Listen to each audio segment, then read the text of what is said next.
Bradesco. Entre nós, você vem primeiro. Boa noite. Boa noite. Com as festas de fim de ano e as férias escolares, muitas famílias saem em viagem. As casas vazias viram um atrativo para criminosos. Especialistas ouvidos pelo Jornal da Record recomendam que os próprios vizinhos organizem um esquema de vigilância solidária e, se virem algo suspeito, avisem a polícia imediatamente. No dia de Natal, a quadrilha entrou em ação.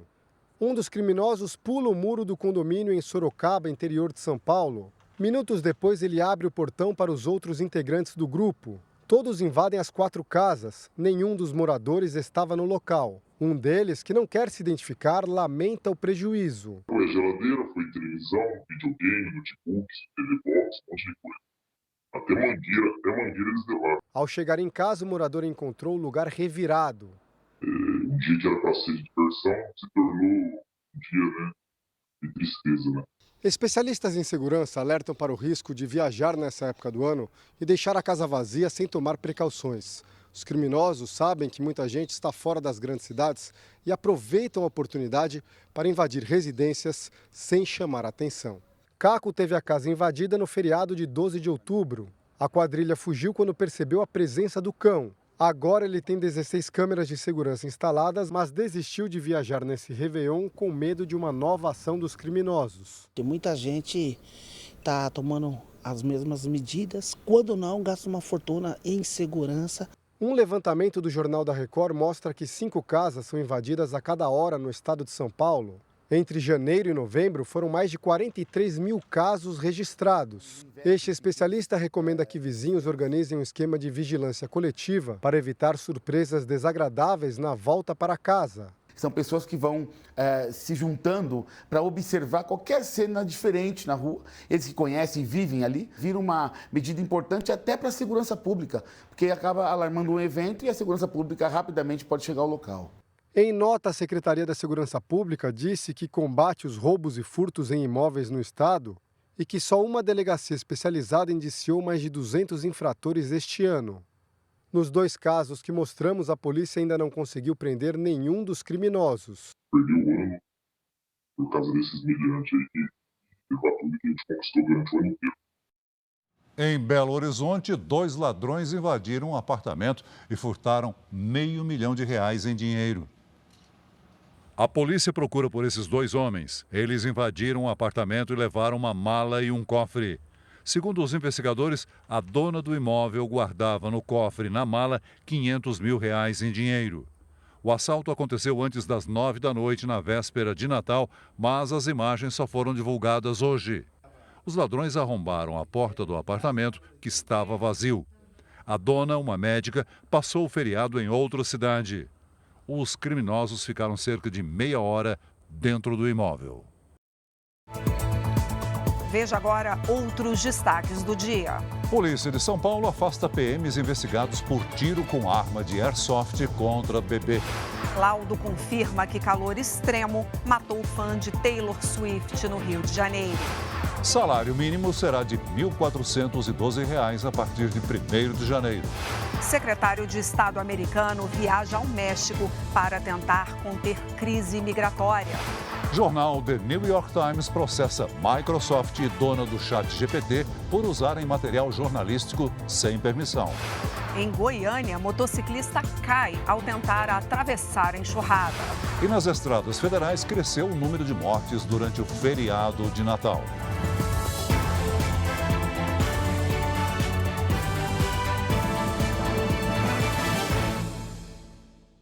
Oferecimento Bradesco. E para você, o que vem primeiro em 2024?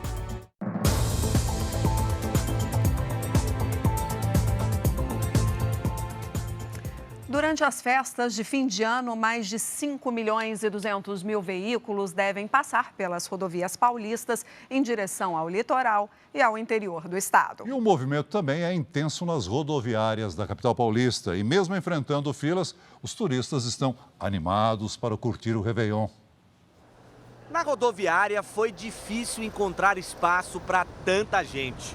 Quem escolheu viajar de ônibus para passar o fim de ano em cidades do litoral paulista teve que ter paciência para enfrentar longas filas. Pegando fila, ou vai para lá, vem para cá, não é lá, é aqui. Ai, é um transtorno, é um caos. Ai, muita gente para comprar, né? Muita fila.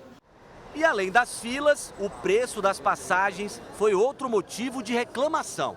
Muito caro. Se tem um aplicativo que é muito mais barato, só que superlotação, então não tem como. A gente vai ter que optar a pegar ônibus. Saindo da capital, o turista vai pagar quase R$ 57,00 até Bertioga. Para o Guarujá, a viagem custa R$ 49,80 e para a Praia Grande, R$ 39,85. Parece pouco, mas pesa no bolso. O cartão já está com o limite estourado. Letícia ainda vai enfrentar uma segunda etapa da viagem. Ela veio de avião de Minas para São Paulo e agora segue de ônibus para o Guarujá. Caríssimo, e é caro para vir para cá, agora tem que gastar para ir para lá, gastar para voltar, é só gastar. Até o final de fevereiro, quase 5 milhões de veículos devem seguir aqui pelo sistema Anchieta Imigrantes em direção ao litoral sul de São Paulo. Mas uma viagem como esta com a família pode pesar no bolso. Para se ter uma ideia, só o pedágio custa mais de R$ 35,00 e ainda tem alimentação, combustível e hospedagem. Uma diária em Santos, por exemplo, para curtir a virada do ano, não sai por menos de R$ 500,00. A gente vai ficar na casa do meu tio também aqui para economizar com hotel, né? A gente vem bem programando já desde o começo do ano, fazendo uma reserva e tal, para chegar no final do ano não ter problema. Passar o Réveillon à beira-mar não sai barato, mas vale tudo para quem decide pegar a estrada para curtir com a família as festas de fim de ano. A gente tira uma folguinha para descansar um pouco e se divertir um pouco também, né? Apesar da muvuca, né? Porque é uma correria danada. Mas, no fim, vale a pena. E 7 pessoas ficaram feridas em um acidente em Petrópolis, na região serrana do Rio de Janeiro. O ônibus bateu em um caminhão que transportava milho hoje na descida da serra. O estado de saúde das vítimas não foi divulgado. O acidente interditou a rodovia e provocou um congestionamento de 5 quilômetros. Em São Paulo, o motorista de um caminhão atingiu em cheio outro veículo que estava parado no acostamento na cidade de Itapecerica da Serra. Apesar da colisão violenta, ninguém ficou ferido. Um policial militar morreu durante uma operação na zona norte do Rio de Janeiro. Os investigadores suspeitam que ele tenha sido baleado dentro de um veículo blindado da corporação. 2 homens foram presos e 3 suspeitos também morreram na troca de tiros, que assustou moradores e passageiros de trens. Ainda era madrugada quando o tiroteio começou.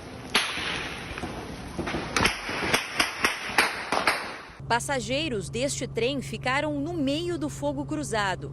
Vídeos registraram o desespero de quem tentava se proteger. A circulação foi interrompida em 11 estações. Algumas pessoas saíram dos vagões e pularam o muro para escapar dos disparos. O nosso problema é maior dos bandidos virem pela linha e entrar dentro do trem. O desespero. A operação, realizada em comunidades no Complexo de Israel, na zona norte do Rio, tinha como objetivo combater o roubo de cargas e veículos na região. 2 homens foram presos e 3 suspeitos morreram.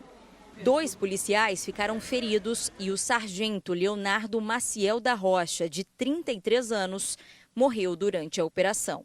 Segundo os investigadores, a suspeita é de que ele tenha sido baleado dentro de um blindado da corporação como este. A bala teria entrado pelo buraco usado pelos policiais para atirar. O sargento Leonardo estava na corporação havia 12 anos. Com esse caso, o número de agentes de segurança mortos a tiros este ano na região metropolitana do Rio já chega a 60. 45 deles eram policiais militares. A Polícia Militar, ela nesse momento, dá total apoio à família do sargento Leonardo Maciel, aos 2 policiais militares que também foram feridos nessa ação, além de buscar os responsáveis pela morte desse sargento da Polícia Militar. A Polícia Federal prendeu em Foz do Iguaçu, no Paraná, um dos maiores traficantes do Uruguai. Diego Alba Marcet era procurado pela Interpol e estava escondido num condomínio de luxo. Segundo as investigações, ele veio ao Brasil para acompanhar o nascimento de um filho. O preço do diesel está mais barato nas refinarias. A redução foi de 30 centavos por litro, uma queda de quase 8%. O combustível nas distribuidoras passou a custar R$ 3,48. O Brasil registrou recorde no número de mortes por dengue em 2023. Foram 1.079 casos registrados até hoje, segundo dados divulgados pelo Ministério da Saúde. No ano passado inteiro, 1.053 pessoas morreram de dengue no país. E a poucos dias de terminar o ano, ainda dá tempo de fazer uma boa ação, doar sangue, Celso. Os estoques estão bem abaixo do necessário para atender as demandas de hospitais em todo o país. Há quase 2 décadas, o Johnny faz questão de terminar o ano com um ato de generosidade. Quando você percebe o bem que você faz, quando você percebe o quanto as pessoas realmente precisam disso, é algo que, quando você começa a fazer, você literalmente não para. O Márcio mostra com orgulho que é um doador de carteirinha. Eu sempre procuro estar vindo as 4 vezes, que eu posso estar vindo no ano.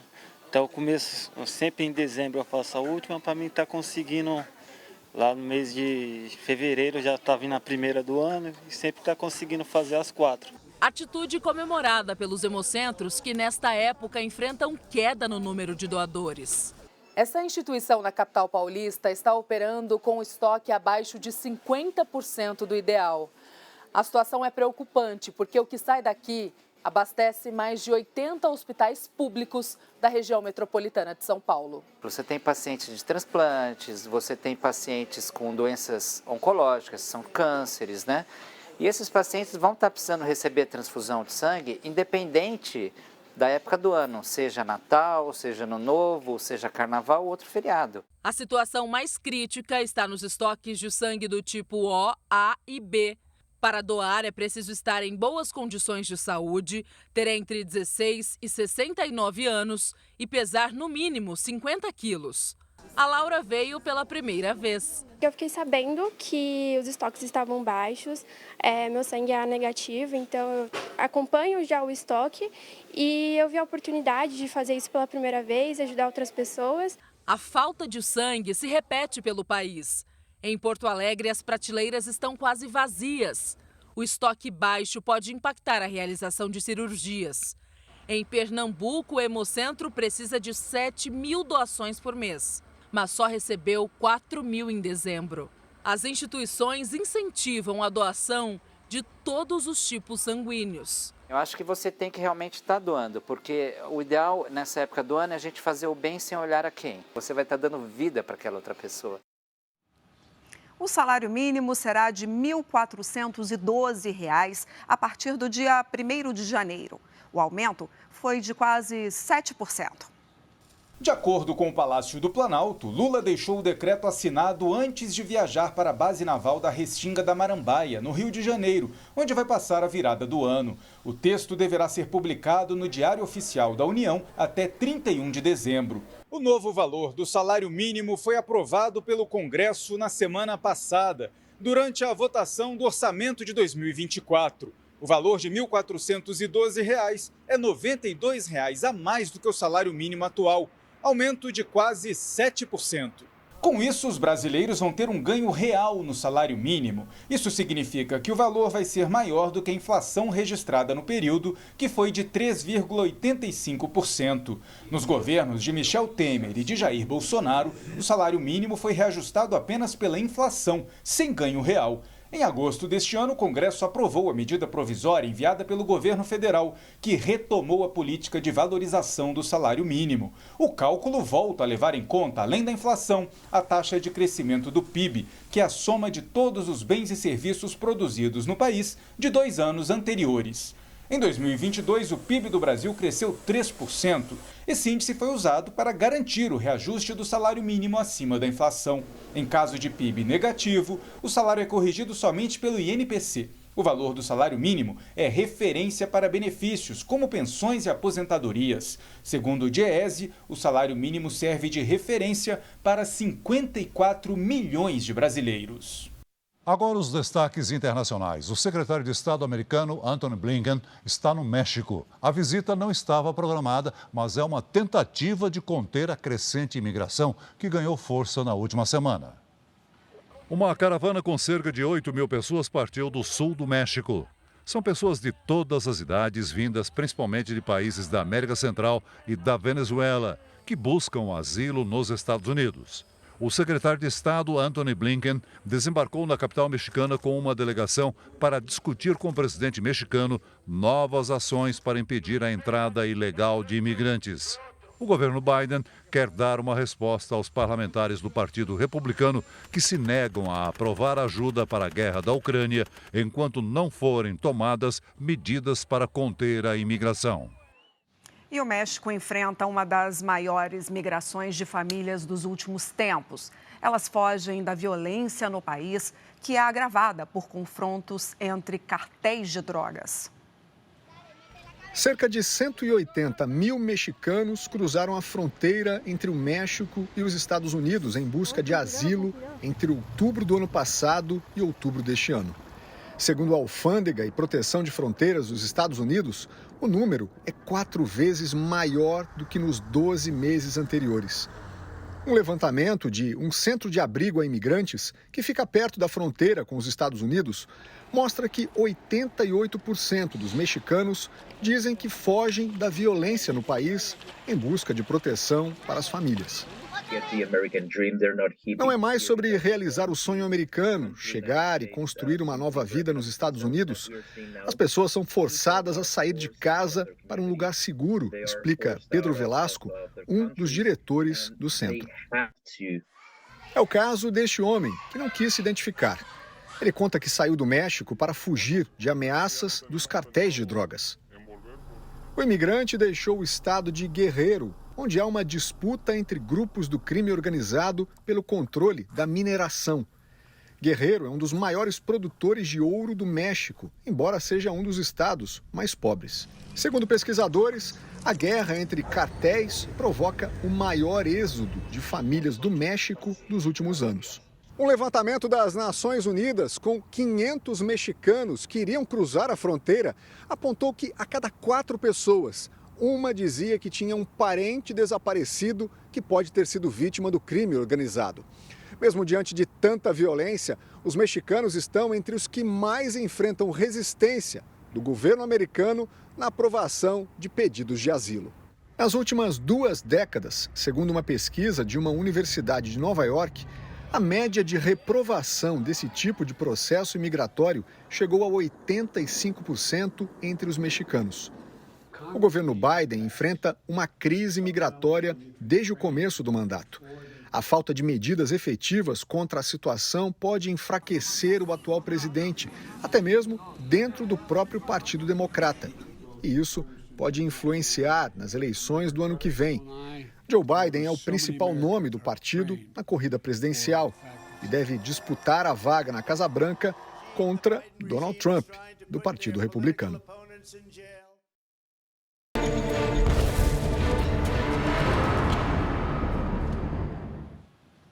Em Israel, o comandante do exército afirmou que a guerra contra o grupo terrorista Hamas vai durar vários meses. Tanques de guerra avançam dentro da faixa de Gaza. Os ataques aéreos são constantes. A ofensiva também acontece no mar. O comandante do exército de Israel advertiu que a guerra contra o Hamas vai durar muitos meses. Neste momento, a operação por terra está concentrada em Khan Yunis. Segundo o governo, 129 pessoas permanecem como reféns em Gaza. Do outro lado, segundo um balanço publicado pelo Ministério da Saúde de Gaza, que é controlado pelo Hamas, mais de 21 mil pessoas morreram desde o início da guerra. O Iron Dome, ou Domo de Ferro, interceptou dezenas de mísseis lançados perto da fronteira de Israel com o Líbano. Em um comunicado na televisão, o ministro do Gabinete de Guerra, Benny Gantz, afirmou que o Líbano precisa parar os ataques do Hezbollah e que o tempo para uma solução diplomática está se encerrando. Mesmo pressionado por protestos nas ruas, o presidente da Argentina, Javier Milei, enviou hoje ao Congresso um projeto de lei com mais de 600 medidas de reformas. Entre os artigos, uma declaração de emergência pública na economia até 2025, que, por exemplo, dá poderes ao Executivo para privatizar empresas estatais. O texto também aumenta a pena para quem participar de protestos. Antes da entrega do projeto, milhares de argentinos voltaram às ruas. Houve confronto entre manifestantes e policiais. 6 pessoas foram presas. Sem maioria no Congresso, Milei tenta governar por decretos. Entre as medidas anunciadas esta semana está a dispensa de servidores contratados há menos de um ano. Na terça-feira, ele cogitou ainda fazer um plebiscito se os parlamentares não aprovarem as medidas que o governo está promovendo. A polícia da Coreia do Sul investiga a morte do ator Lee Sung-kyun.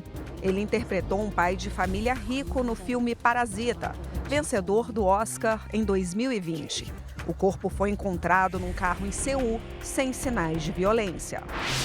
A Suprema Corte do estado do Michigan rejeitou o pedido para retirar Donald Trump da corrida presidencial. O parecer contraria a decisão do Colorado, onde, segundo os juízes, Trump provocou a invasão do Congresso americano em 2021 e deve ficar fora. O ex-presidente nega as acusações.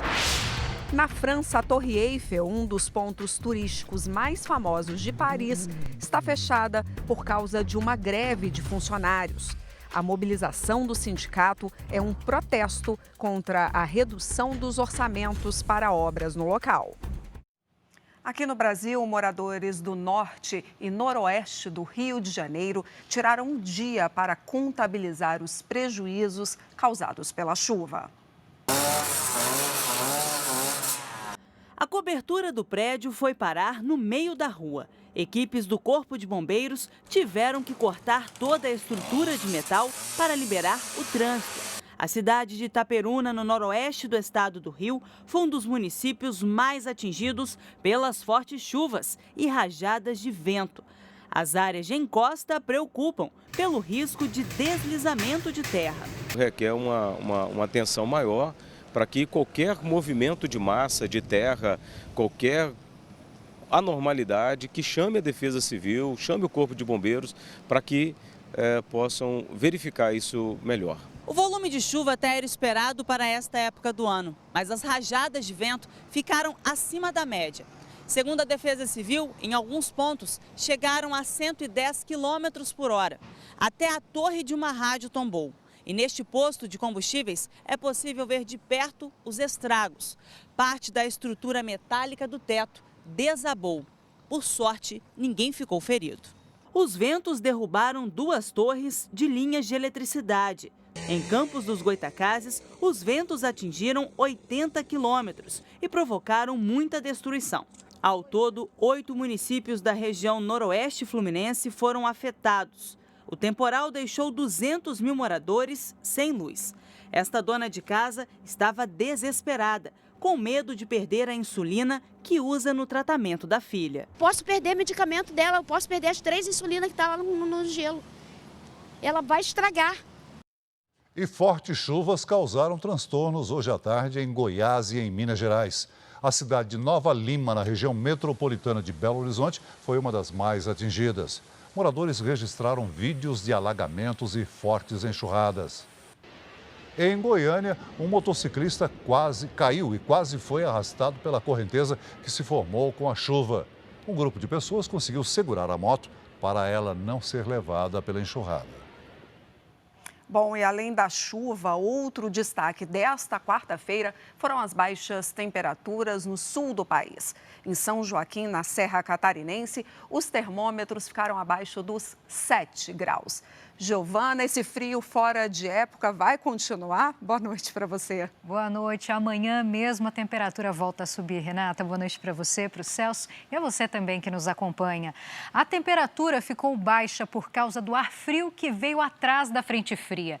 Nesta quinta, o ar seco se concentra nestas áreas claras do mapa entre o norte do Rio Grande do Sul e o sul de Minas.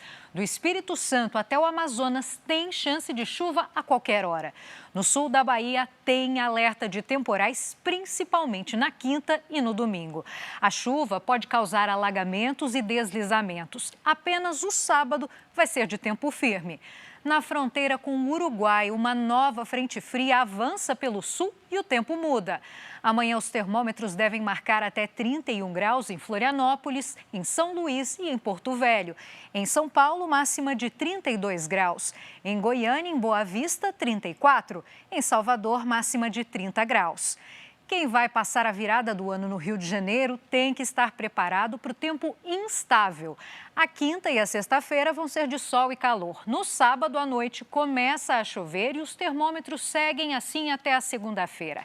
Amanhã, máxima de 33, na sexta 39, no sábado cai para 32 e depois mais ainda no domingo com 28 graus.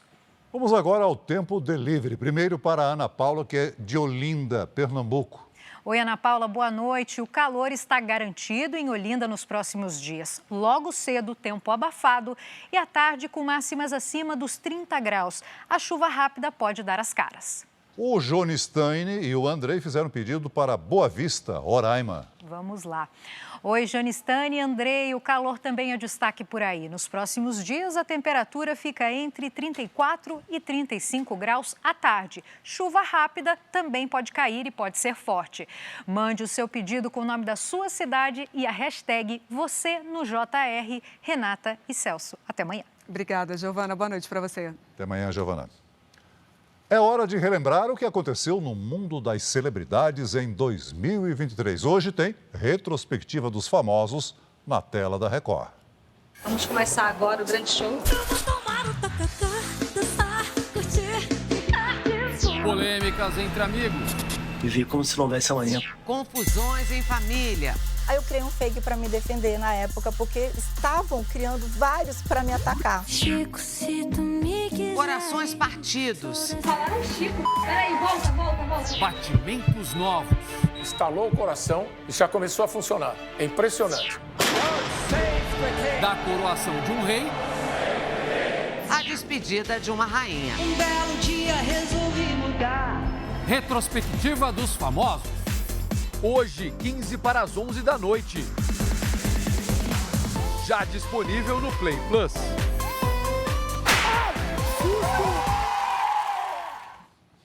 E veja a seguir, menina de 1 ano é ferida por policiais com um tiro de arma de pressão. Laudo aponta que a advogada envenenou o bolo para matar pai e avó de ex-namorado em Goiânia. Laudo aponta que morte de fã durante o show da cantora Taylor Swift no Rio foi provocada por exaustão térmica devido ao extremo calor.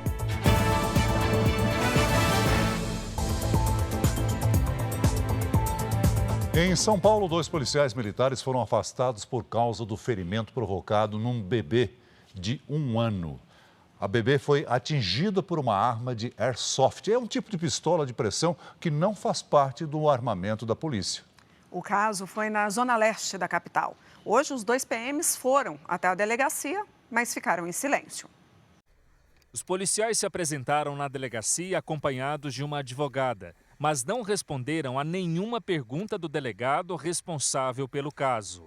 Passava da meia-noite quando uma câmera de segurança flagrou o momento em que um policial militar atira na direção de uma moto que vinha no sentido contrário. O disparo com uma arma airsoft, um tipo de pistola de pressão com munição de plástico, atingiu o rosto da filha do condutor. O caso aconteceu na zona leste de São Paulo, perto da casa do motociclista.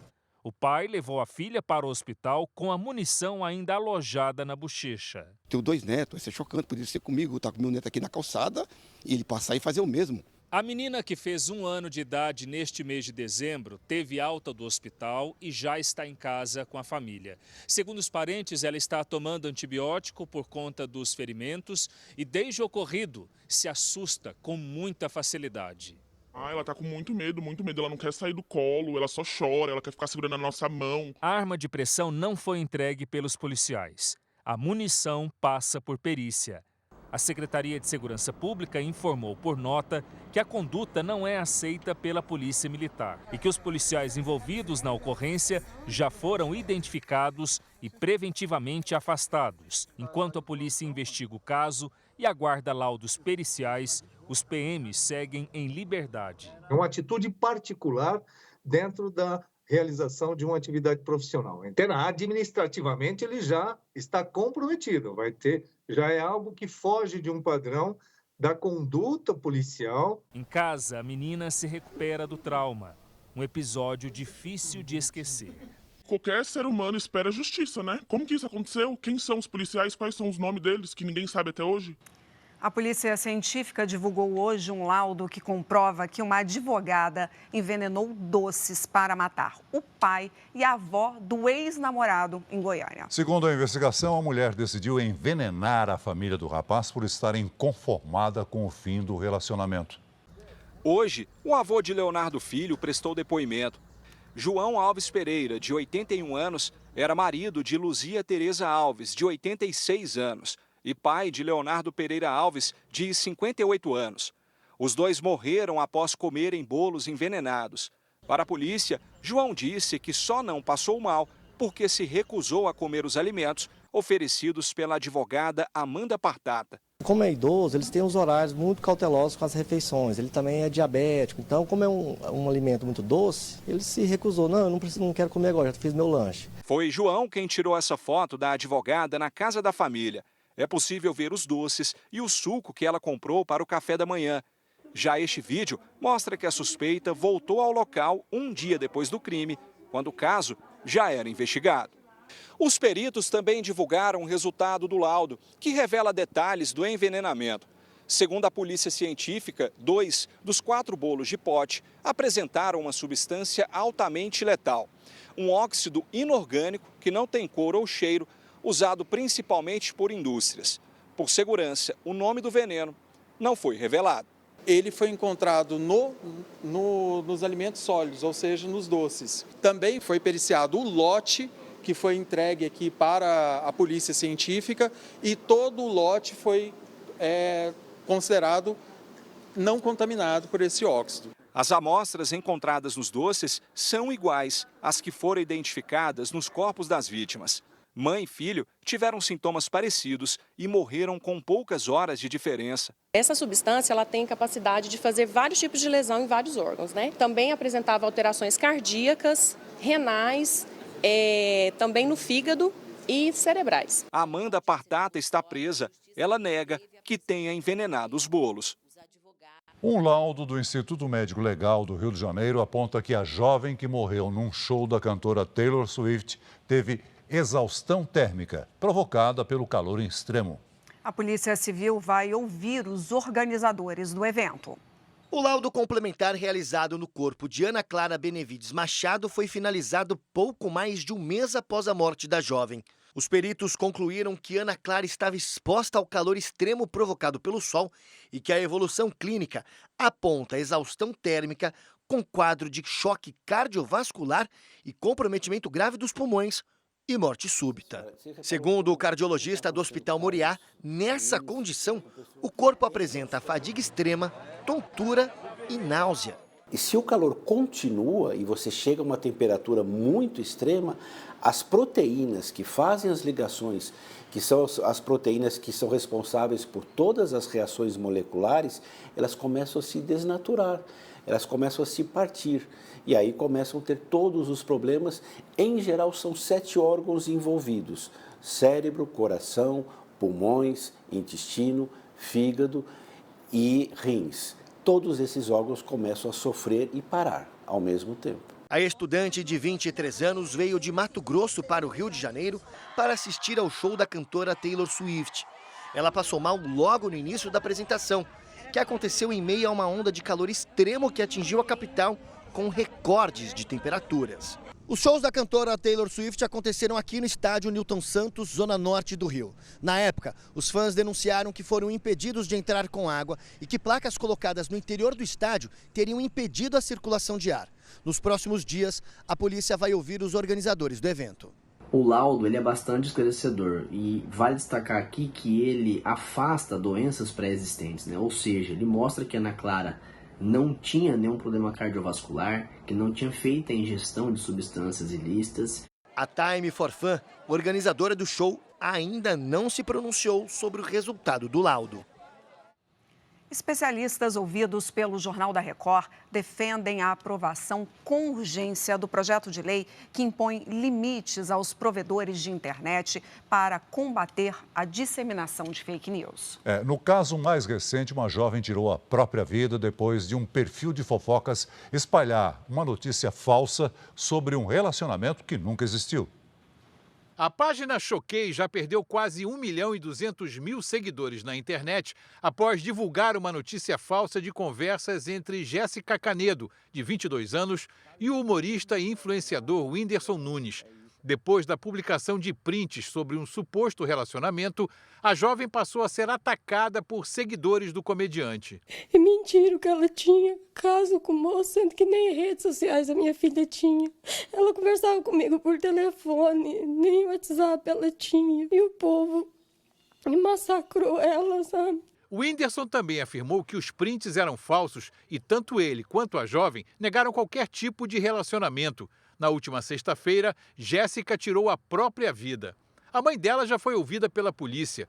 O Whindersson Nunes, citado na fake news, e Rafael Souza, responsável pela página que divulgou a notícia falsa, também podem ser chamados a depor. Na legislação atual do Brasil, só podem ser responsabilizados criminalmente as pessoas físicas, com exceção dos casos de crime contra o meio ambiente, que aí sim pode-se punir as pessoas jurídicas. Na esfera civil, é possível de se falar em uma responsabilização do perfil e, eventualmente, inclusive, por uma indenização dos familiares da vítima. Perfis especializados em fofocas de celebridades se mantêm com publicidade e reproduzem conteúdos produzidos por veículos da imprensa profissional sem qualquer tipo de checagem.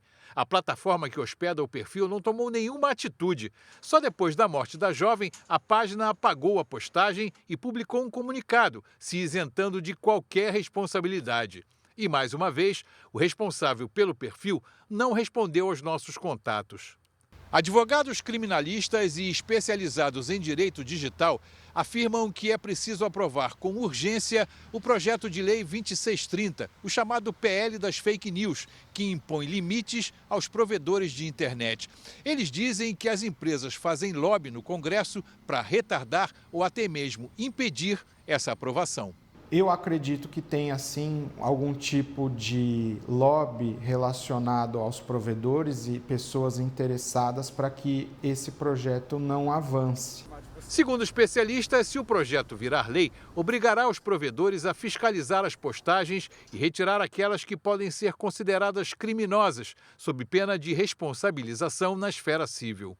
Eles simplesmente colocam alguns deveres que precisam ser cumpridos para que notícias falsas não sejam propagadas pela internet. E a gente sabe que na internet existe o efeito manada. Tentar privilegiar, ou ao menos levar mais a sério, o jornalismo de rigor, que vai atrás dos fatos, em detrimento desses sites que querem cliques e likes a qualquer custo, sem qualquer compromisso com a verdade. Veja a seguir, termina amanhã o prazo para os motoristas profissionais regularizarem o exame toxicológico. Feriado de Natal registra aumento de acidentes e mortes nas rodovias federais. Antes de sair de recesso, o presidente Lula assina decreto para reforçar cibersegurança.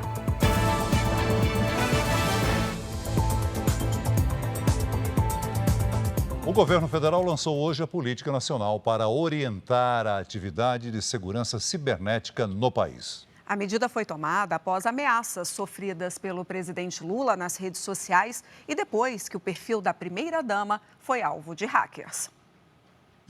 O decreto assinado pelo presidente Lula instituiu a Política Nacional de Cibersegurança e também o Comitê Nacional de Cibersegurança. O objetivo é impedir ataques, combater crimes e ampliar a segurança no âmbito virtual. Segundo o governo, os princípios serão garantir a soberania nacional, a garantia dos direitos fundamentais, em especial a liberdade de expressão e a proteção de dados, e a prevenção de incidentes dirigidos a infraestruturas nacionais e serviços essenciais prestados à sociedade. O Comitê Nacional de Cibersegurança, criado por decreto para acompanhar a implementação, será subordinado ao Gabinete de Segurança Institucional da Presidência da República. A medida do presidente Lula volta a dar voz de comando ao GSI, visto como um dos responsáveis pelas falhas que levaram à invasão às sedes dos 3 poderes no dia 8 de janeiro. O comitê deve se reunir a cada 3 meses e será composto por representantes do governo, da sociedade civil, instituições científicas e entidades empresariais. O general Marcos Antônio Amaro dos Santos, ministro do Gabinete de Segurança Institucional, liderou as discussões para a criação da política de cibersegurança desde maio. A elaboração ganhou força depois que Lula sofreu novas ameaças nas redes sociais. O caso é investigado pela Polícia Federal. Em um post sobre o presidente, que passará a virada do ano em uma praia do Rio de Janeiro, um homem sugeriu juntar dinheiro para pagar um mercenário com um rifle de precisão. O internauta disse que errou e que é alvo de perseguição política. A primeira-dama, Janja da Silva, também sofreu ataques cibernéticos neste mês. Ela teve a conta em uma rede social invadida por um hacker. O caso também é investigado pela Polícia Federal. O jornal The New York Times entrou na justiça contra 2 gigantes da tecnologia por violação de direitos autorais. Segundo a ação, a Microsoft e a OpenAI, empresa de inteligência artificial criadora do ChatGPT, se aproveitaram de material jornalístico sem permissão e sem nenhum tipo de remuneração. Para dar as respostas a milhões de perguntas, os programas de inteligência artificial teriam sido abastecidos com material produzido pelos profissionais do The New York Times. Segundo a ação, as empresas se aproveitaram de todo o investimento feito em jornalismo para criar produtos próprios e lucrar com isso. Os advogados do jornal apresentaram a queixa em um tribunal federal de Manhattan. É a primeira grande organização de mídia americana e uma das mais respeitadas no mundo a exigir uma compensação por perdas e danos. A ação também pede que a Microsoft e a OpenAI parem de usar o conteúdo e apaguem os dados já coletados. Ainda não se sabe o valor da indenização, mas o jornal cita que as violações provocaram bilhões de dólares em prejuízo.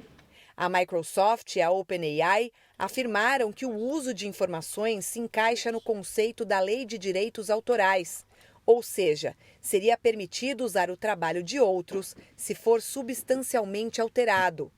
A ação levanta o debate sobre a violação de direitos autorais na era da inteligência artificial. As empresas estariam simplesmente pegando o que tem de disponível na internet sem levar em conta o trabalho por trás disso. No caso das empresas jornalísticas, tudo o que é publicado passa por um processo de checagem, produção e edição. Tem alto custo e é feito por profissionais qualificados. A combinação de praias cheias e calor traz um alerta para os turistas: o risco de intoxicação alimentar. E debaixo de sol forte é preciso ficar atento ao que comer para evitar contaminação e curtir o litoral sem dor de cabeça.